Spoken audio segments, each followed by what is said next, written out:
Olá para vocês. O Visão da Política de hoje está mais do que especial. Meu convidado é o deputado Lineu Olímpio, do MDB. Deputado, muito obrigada por estar aqui conosco mais uma vez e agora nessa segunda temporada.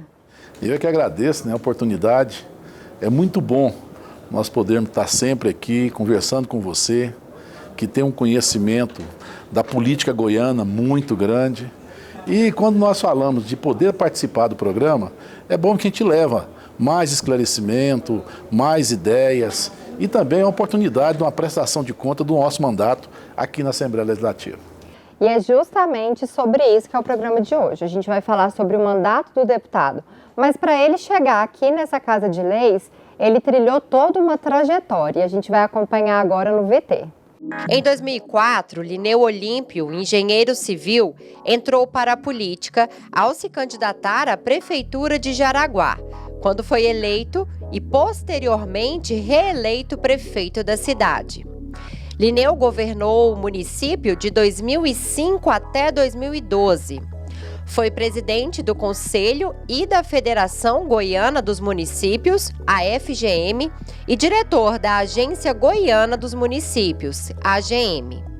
Em 2015, presidiu a CONAB, Companhia Nacional de Abastecimento, e em 2021 esteve à frente do SEASA Goiás. Em 2022, foi eleito deputado estadual pelo MDB com 29.775 votos.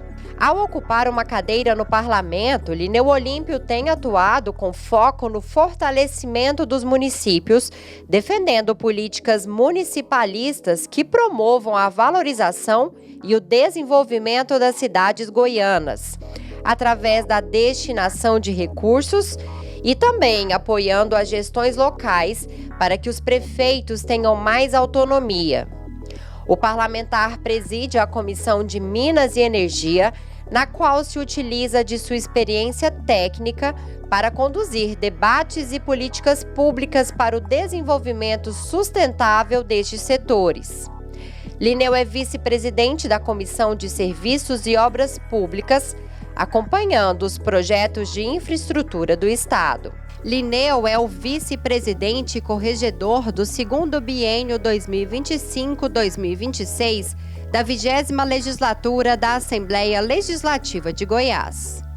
Deputado, como toda essa experiência que o senhor adquiriu antes de chegar aqui no parlamento, o senhor foi prefeito, saiu do mandato muito bem avaliado, o senhor também foi presidente do SEASA, presidente da CONAB, presidente da Federação Goiana dos Municípios, é um deputado municipalista. Toda essa trajetória que a gente deu uma resumida aqui, contribuiu para o trabalho que o senhor faz aqui hoje no Parlamento Goiano? Sem dúvida nenhuma, Analisa.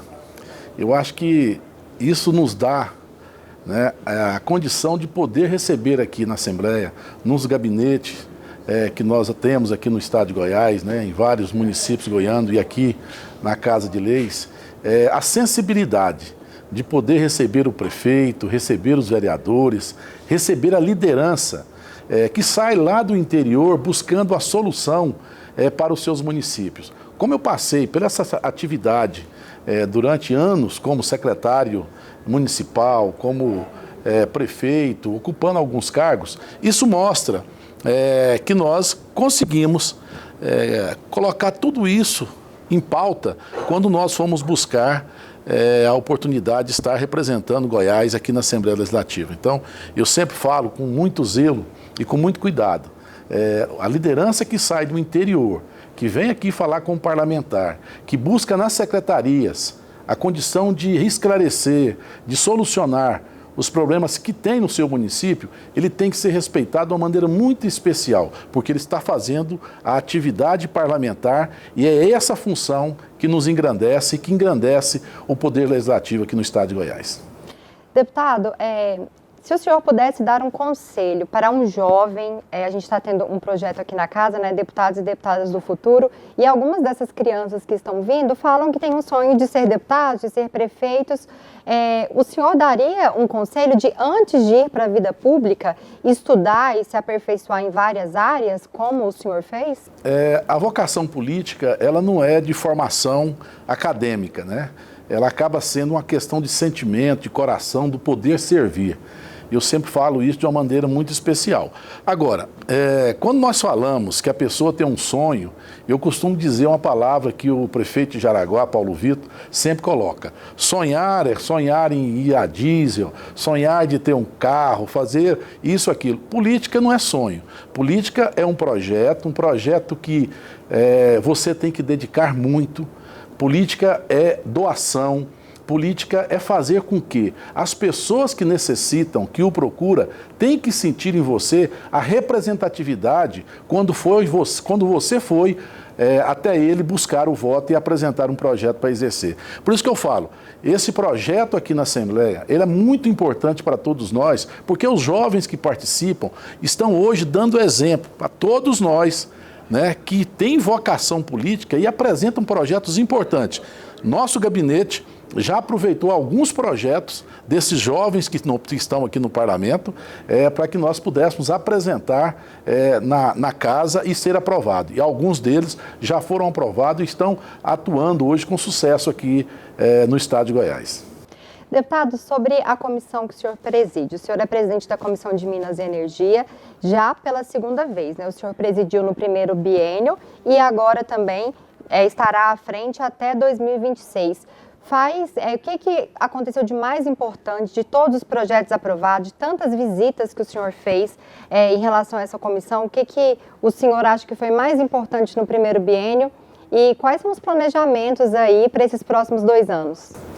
Bom, eu tenho a formação na engenharia civil e confesso a você que não era uma pessoa muito focada na questão da mineração. Era curioso em algumas funções, em algumas ações específicas da mineração. Mas como presidente da Comissão de Minas e Energia, nós aprofundamos mais nessa realidade. E eu falo para você que eu estou encantado com esse ramo de atividade no mundo todo. Até porque a mineração é o primeiro patamar para a construção da sociedade no mundo todo, porque é através dela, do agregado, da areia, da pedra, da brita, que originou as primeiras construções, e é através dela que até hoje são construídos nesses nossos prédios, obras importantes de trânsito, né? E que fazem a cidade se aproximar, que fazem as pessoas estarem mais próximas uma da outra. Então, a mineração, ela, por muito tempo, ela vem tendo um desgaste em relação à questão do meio ambiente. E essa realidade tem que ser avaliada de uma maneira diferente. E é nesses pontos que nós estamos tratando, junto à Comissão de Minas e Energia, com o setor, para que essa imagem também seja avaliada de uma maneira diferente. Deputado, como seria uma mineração sustentável? Bom, Goiás avançou muito, né, no programa IP da Secretaria de Meio Ambiente do Estado de Goiás.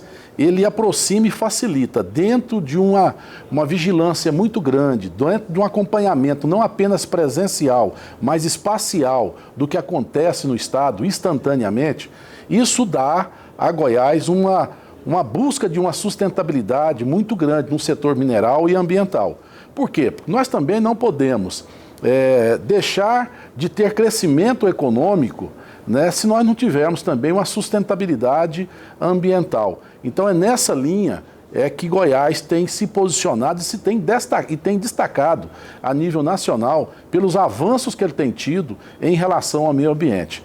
Desmatamento zero, agilidade no licenciamento, facilidade na interlocução, e é isso que nós temos feito na Comissão de Minas e Energia, fazer visita a essas empresas, conhecendo melhor os projetos. Tivemos a oportunidade de um projeto que está chegando, que hoje é um dos temas mais importantes da transição energética aqui no mundo, que é a mineração de terras raras, e nós que temos aqui 3 municípios goianos recebendo esses investimentos de bilhões de reais, de dólares, nós tivemos a oportunidade de fazer uma visita com o secretário da Indústria e Comércio, Joel Santana, com a nossa secretária do Meio Ambiente, Andréa Vulcanes, com o presidente do Sindicato das Empresas Extrativistas Minerais aqui do estado de Goiás, no Chile, onde nós fomos conhecer uma planta do modelo que vai ser instalado aqui no Brasil, mais precisamente na cidade de Nova Roma. E hoje, essa planta saiu de lá, está sendo montado na cidade de Aparecida de Goiânia, onde o prefeito Leandro e o vice-governador Daniel Vilela, no mês de março, esteve presente conhecendo esse projeto, que nós tivemos a oportunidade de ver ele funcionando lá no Chile. Deputado, olha que bacana. E qual que é a importância desse tipo de projeto para os municípios? O senhor foi prefeito e sabe que esses investimentos em cada município é muito importante, né? É importante, e nós também não podemos preocupar apenas na extração mineral, no ganho financeiro que o Estado tem, que os municípios têm, que a economia local tem. Nós temos que preocupar também com o pós-mineral, porque mineração ela é um tempo, ela tem prazo.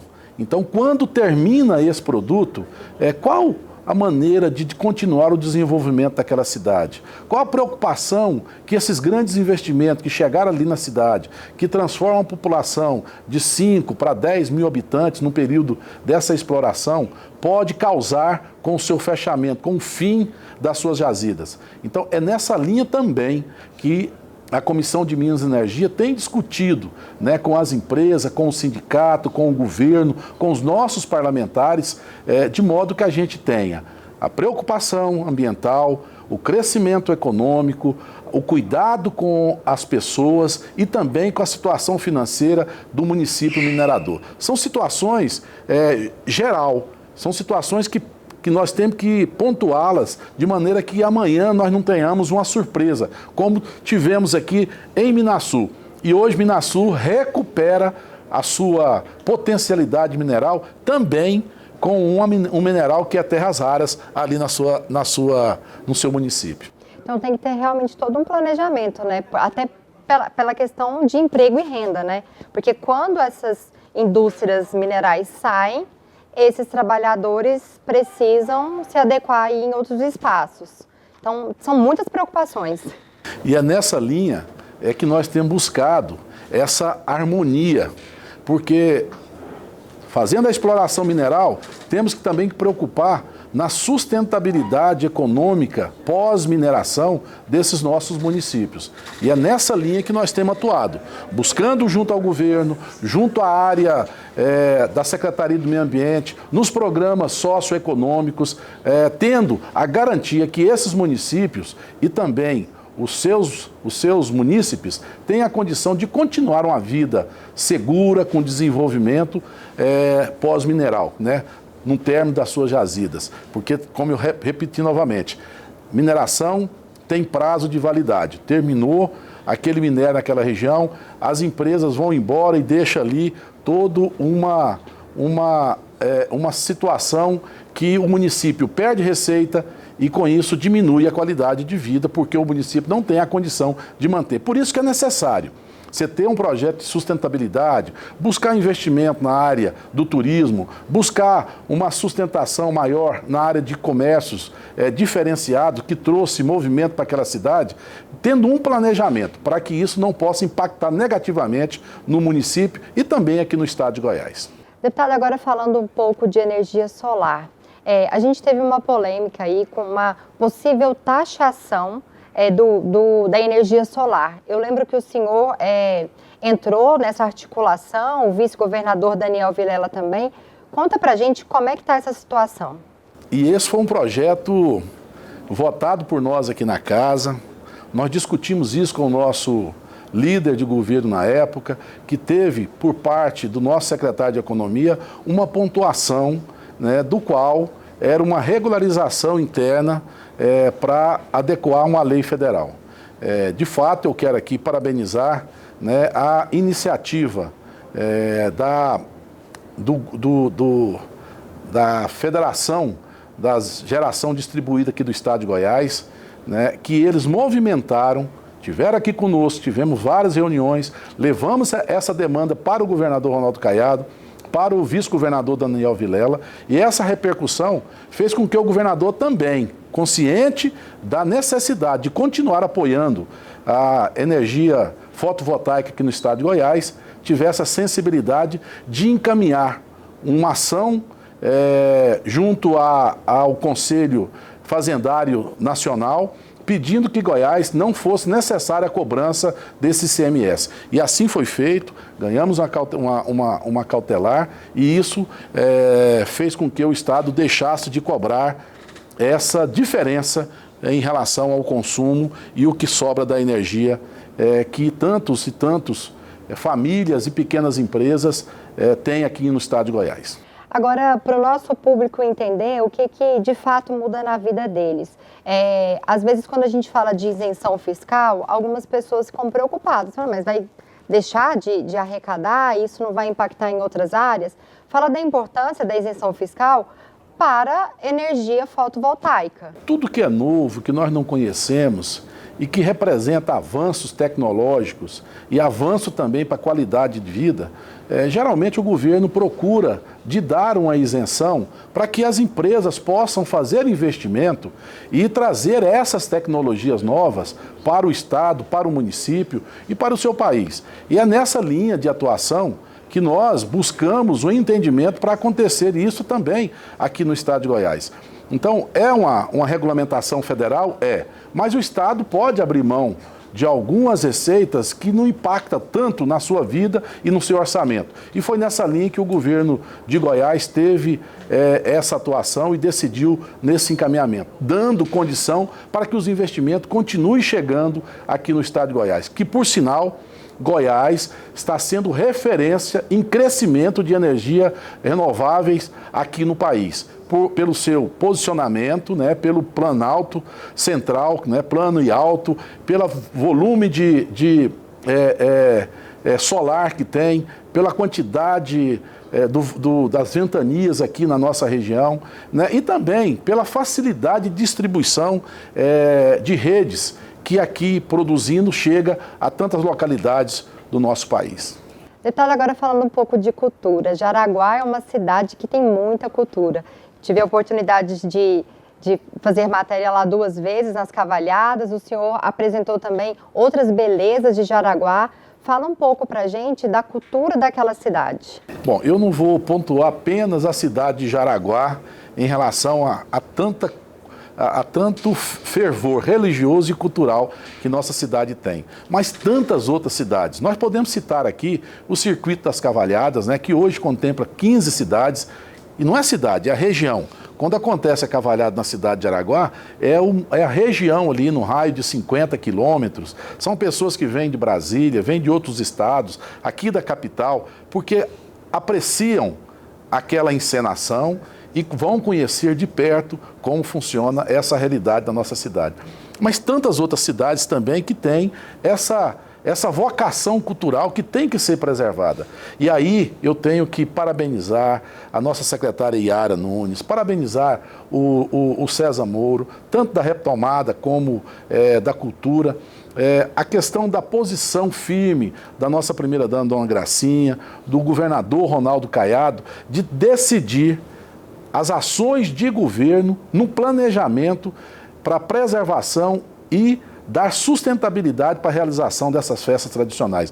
Apresentamos aqui um projeto importante, discutido com o governador Ronaldo Caiado, no lançamento do Circuito das Cavalhadas, que foi a Comenda Padre Silvestre, que isso é entregue todos os anos, 13 dias antes de Pentecoste. Então, esse ano vai ser entregue no mês de maio. Mas é importante dizer também que outras atividades culturais precisam de ter esse respaldo.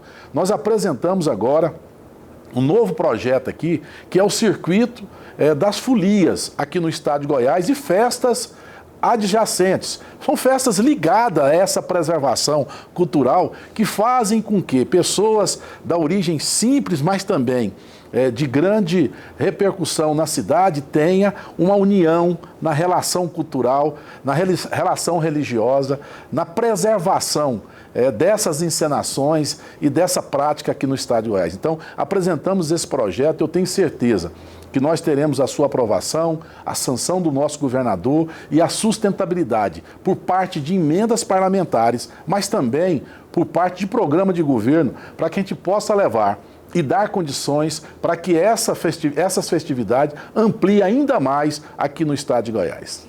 Deputado, eu acho interessante porque esse tipo de projeto, ele realmente preserva a cultura, a tradição. Porque eu fico pensando o seguinte, a minha geração já não viveu tão fortemente essas festas religiosas que acontecem nas cidades. Talvez os meus filhos nem poderiam conhecer, mas a partir do momento que vira um projeto de lei, que tem incentivo, que tem emenda parlamentar, isso ajuda a fortalecer essas tradições goianas. Para você ter uma ideia, e é isso que eu falo, que é a cultura. Cultura não é momento, cultura não é uma geração, são gerações. Né? Então a pessoa hoje que está participando de uma folia, o seu filho que gosta também, ou então alguém da comunidade começa a participar. Exemplos claros desse. As cavalhadas de Jaraguá, e hoje ela criou a cavalhadinha. A cavalhadinha, que você teve a oportunidade de fazer a cobertura, são as crianças que querem participar, pega ali um cavalinho de pau com a cabeça, que a gente brincava quando menino, e faz ali uma encenação das mais lindas. Isso faz com que essa criança possa ter a condição amanhã de representar na encenação das cavalhadas, poder ser um dos cavaleiros da cavalhada aqui de Jaraguá. Como também o incentivo que a gente tem dado para as folias. Hoje, as pessoas que estão circulando, girando as folias, a maioria são pessoas idosas. Mas nós já observamos o incremento muito grande da juventude junto a essas atividades. Para que isso não morra, para que isso não acabe, para que isso de fato seja a cultura do nosso estado e também a cultura de todos os municípios que preserva tanto isso. Deputado, agora falando um pouco de política e cidades, como o senhor está vendo esses primeiros meses aí do mandato dos prefeitos pós-eleições? Todo início de mandato é difícil, né? Porque primeiro você tem que conhecer a realidade que você encontrou no município. Você precisa de alguns meses.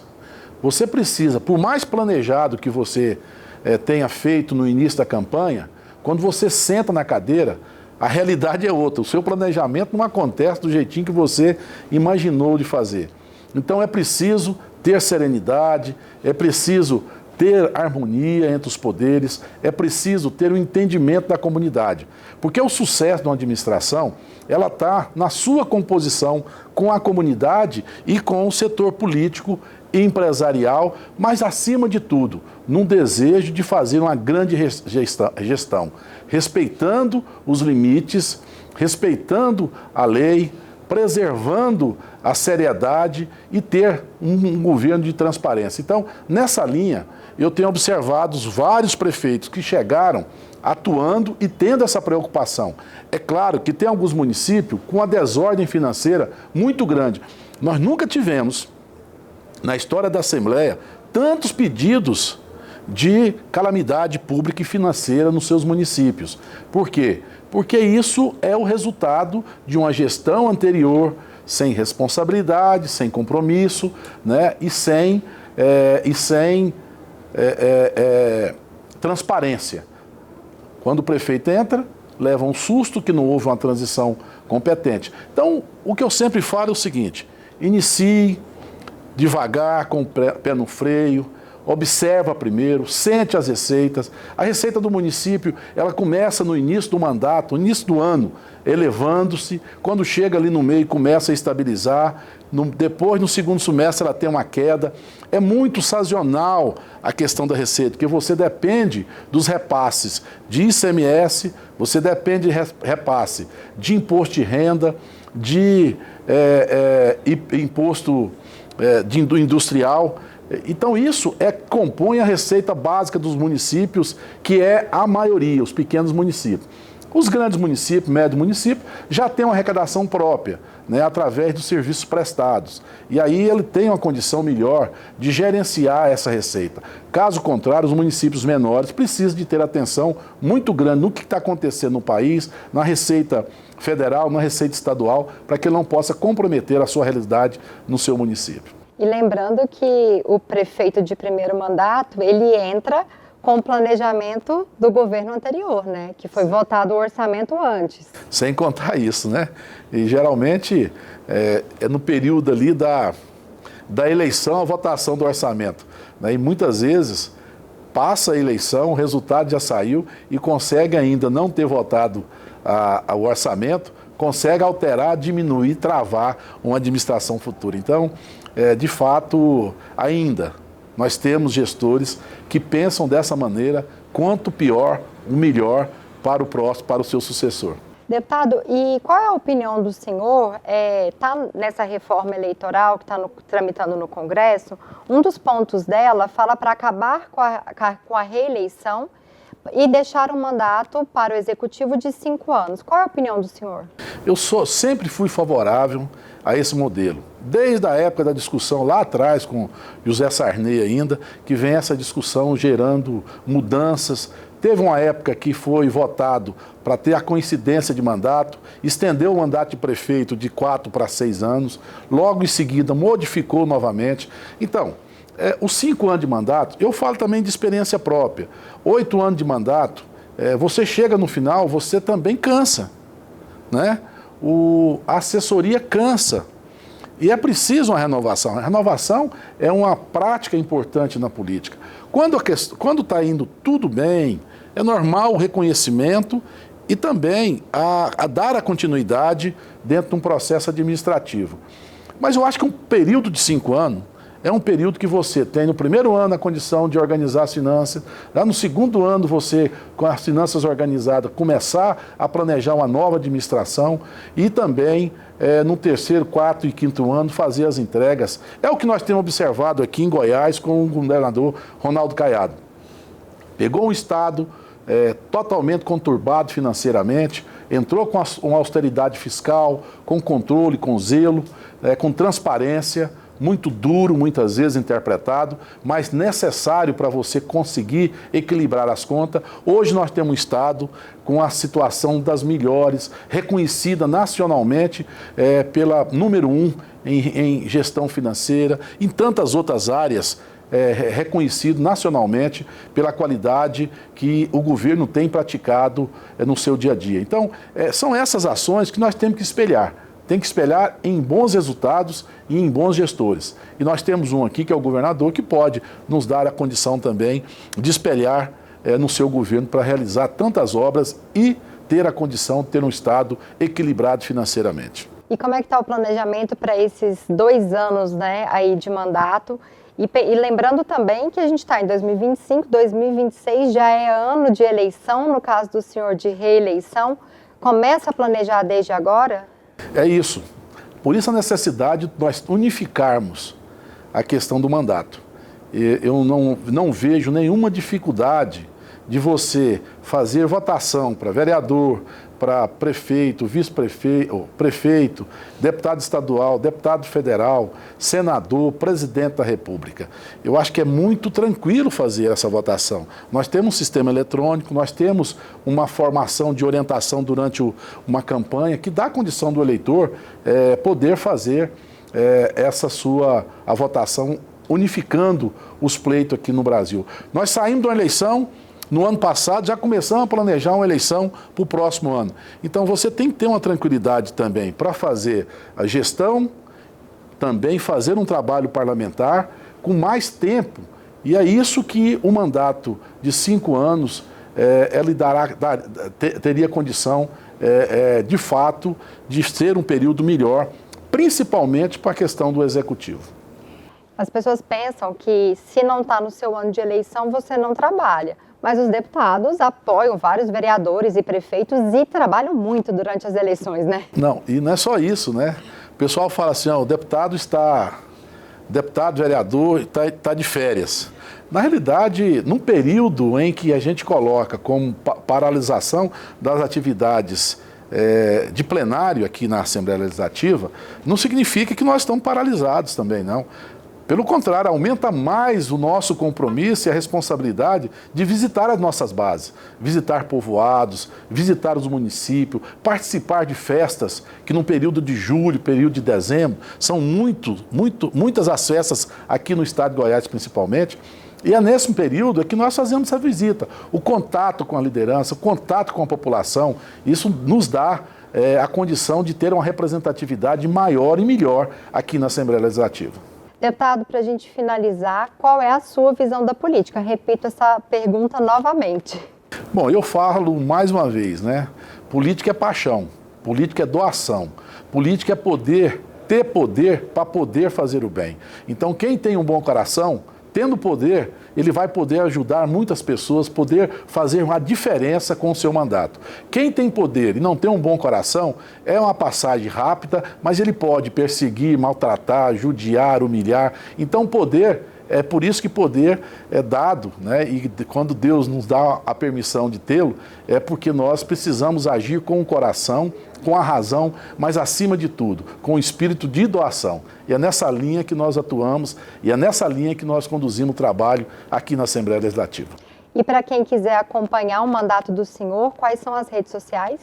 Nós temos aí no Instagram, né, Lineu Olímpio, e também através do Facebook, aqui da nossa assessoria no gabinete 306, no meu contato direto, que eu gosto de falar com as pessoas, né?